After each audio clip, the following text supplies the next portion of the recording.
Dobar dan, ja sam Morna iz Auto Zubaka, a ispred nas se nalazi Volkswagen Passat iz 2019. godine u Comfort Line opremi i 2.0 dizelskim motorom snage 110 kW te automatskim DSG mjenjačem.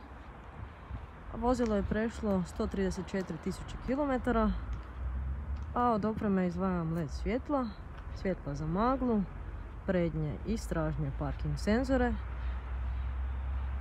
aluminijske naplatke 16 cula,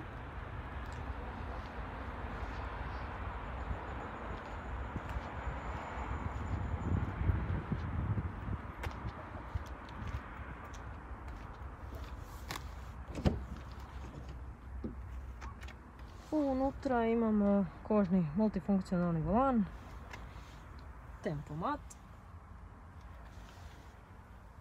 dodirni ekran, automatski klima uređaj, naslon za ruku u kojem je jedan USB i jedan AUX utor.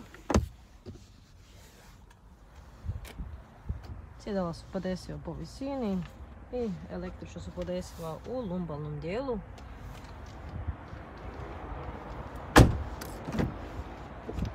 Straga imamo individualni klima uređaj, naslon za ruku i stražna klupa je preklopiva.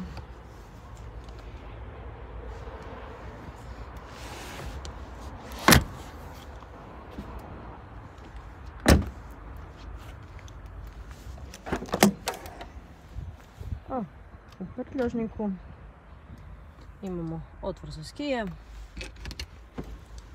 i rezervni kotač.